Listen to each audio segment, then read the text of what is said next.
Here are the last little bit of the powers or the introduction to Congress notes, still part of item number 9.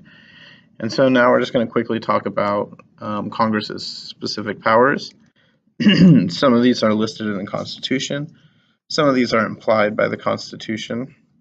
And we'll go ahead and go through what those are and then their limits on power.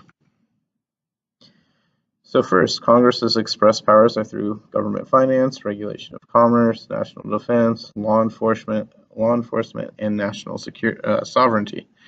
Now, I have no doubt that if you've watched the news at all within the last 6 months or a year or, let's be honest, even a month, you've heard all 5 of these mentioned in some way. These are things that are being debated in Washington, D.C. on a regular basis. So the special powers of Congress, they are the branch that gets to deal with impeaching federal officers. It is not just the president that they can impeach. They can also impeach federal judges and other appointed members of the government. And so it's a two-step process. Charges are brought forth in the House of Representatives. It's voted on in the House, and then if a member is impeached or voted to be impeached, then the actual trial is held in the Senate, and the Senate will decide whether that person will be removed from office or not. The other thing they get to approve treaties and presidential appointments. That's one of the powers they have that keeps the president in check. And they can also decide elections under certain circumstances, even though it almost never happens. Congress also has their implied powers. These are powers that are not written down, but based on powers that they have that are written in the Constitution, they also should have these powers as well. And these are all discussed, not all of them, but the idea of implied powers is discussed in Article 1 of the Constitution. It's called the Necessary and Proper Clause, also known as the Elastic Clause. And basically it says Congress can expand its express powers in order to respond to situations unforeseen by the framers of the Constitution.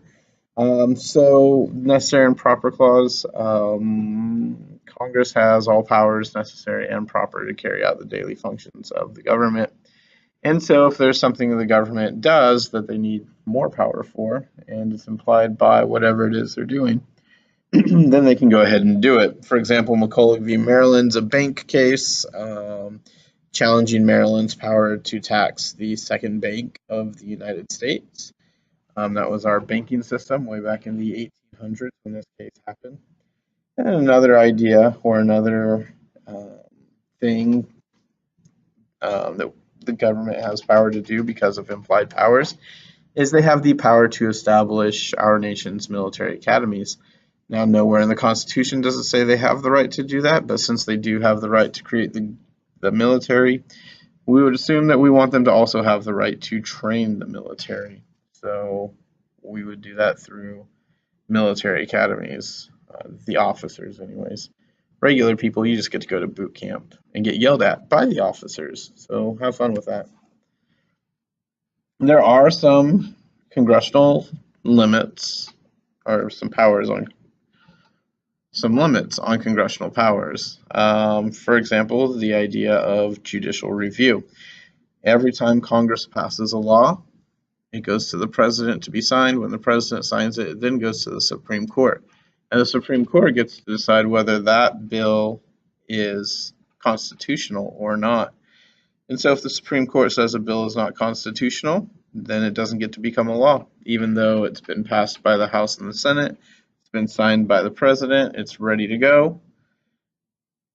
But it can't happen.